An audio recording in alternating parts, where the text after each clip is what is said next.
Take care. All right, and you heard Simon on the first part of our in full Zoom new feature. And now I'd like to introduce a couple of ladies who also don't really need any introduction, because you see them all very frequently here, right here on KUAM. And they are Liz Duenas and Gina Campos of Remax Diamond Realty. Thanks for joining us, ladies. Appreciate your time. Thank you. Here, thank you.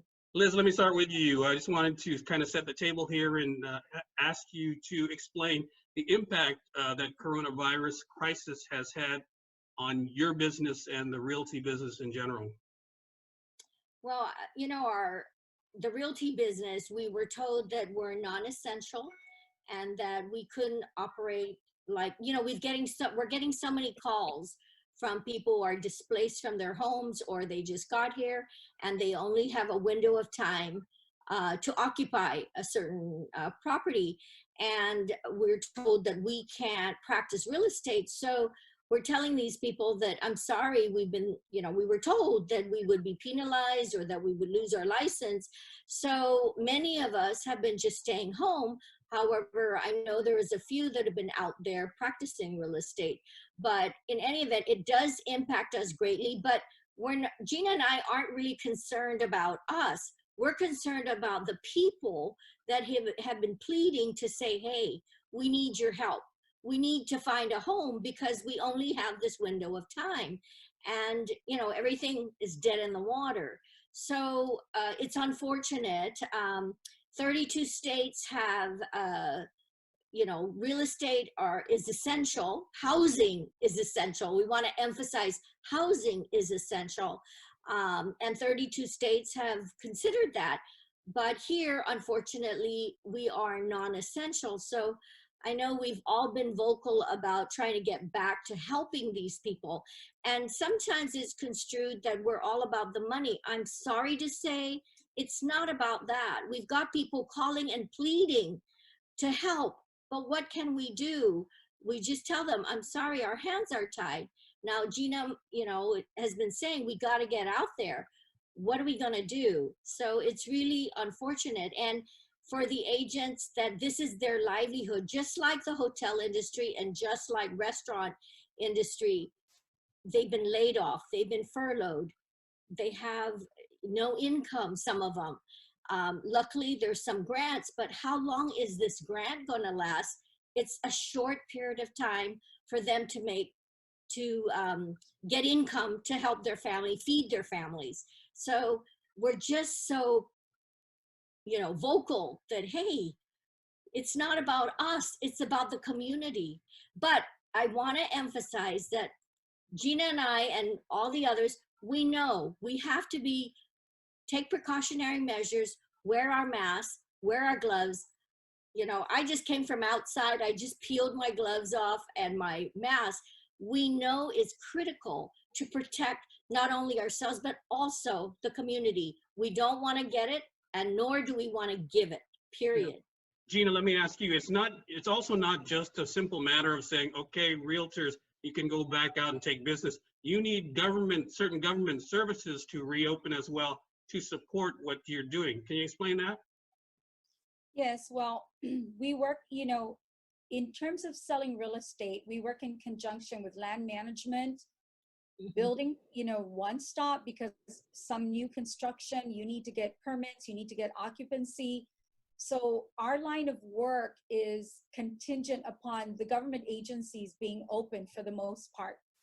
Now, I give credit to Department of Land Management.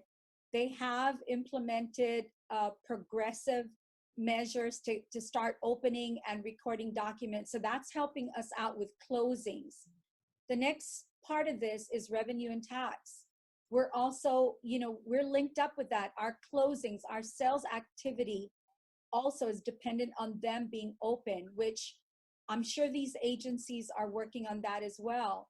We also need the court to be open, because anytime you do a sale, you need a court clearance. So that needs to get open. And, you know, this real estate isn't, you know, I have to say, if real estate agents are earning good money, it's because they're performing a service. The real estate offices that are trying to stay open to do property management. We're doing this because we're performing a service for owners that are relying on us to collect their rents if tenants are able to pay their bills. And when we're done doing that, to send them the proceeds, because, you know, a lot of the people we manage for it's an older generation. They've invested their livelihood into real estate and they're trying to live off that. And without these real estate services being open so we can continue that process, they have nothing to live on. Some of them have nothing to live on if we don't send them the revenue. And in order for us to be fully functioning, we need the government agencies. You know, it's a marriage. We need both sides of this coin to operate. And I need, you know, I want the governor to understand everything we do, it helps the government out, because every real estate transaction pays into the government. And so this goes, you know, it's something that benefits everybody. That's right. You know, the thing that I think we're not talking about enough is the longer this lasts, there's already companies shutting down. I saw a post by Tony Romas the other day that they've closed their business at the Gani Shopping Center. Never mind about the business, although I do feel for them because they invested a lot of capital into opening that facility.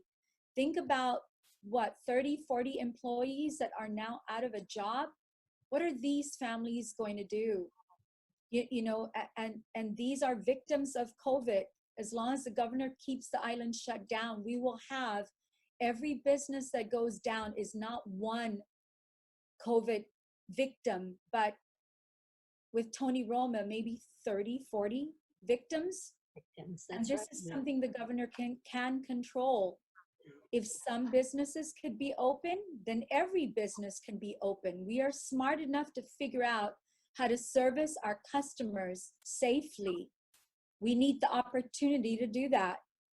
Yeah, and Liz, can you discuss what the state of the industry will be once you do start reopening, and what the impact of this virus may have had on your particular business in general?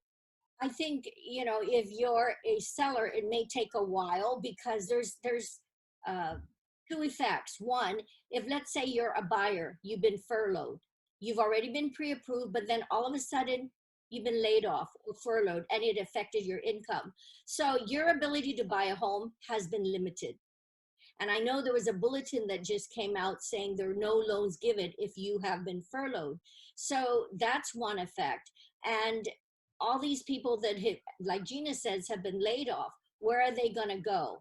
And you know, so much money is being lost. And I know there's assistance that's coming to people, but that's not going to last. Even the government as it is now, they're not working, they're getting paid. What if the funds for the government run out? What's going to happen at that point? What are they going to do? Raise the taxes to recover? I mean, federal assistance can only do so much. We're in emergency mode now. What does that mean? That if we continue, we're going to continue to get grants. But what about the private business? All these private businesses are shutting down. So in terms of real estate, it's going to take a while for that to resurge. And then prices might be affected. It's a wait and see period because people won't, you know, there's been people that have been displaced, so maybe they're looking for rent, but for those buying, that might come down. And then the prices as well, it's a wait and see period. We don't know. I mean, other countries are feeling it. We associate with our other global REMAX, and we're sharing information, and they're seeing other offices close. Some offices, what they're doing is merging, but they're seeing a lot of decline in business and in real estate. So it just depends. For us, we know it's going to take 3-6 months, maybe 2021, it'll start to pick up even more. But people are starting to see, oh, what deals can I get now that things are sitting? Yeah. All right. Unfortunately, thank you, Liz, and thank you, Gina. Unfortunately, we're running out of time here, but I appreciate you coming on today on this, the very first edition of the full Zoom. This is Liz Duenas and Gina Campos, of course, of the ever popular REMAX Diamond Realty. Thanks for joining us, ladies.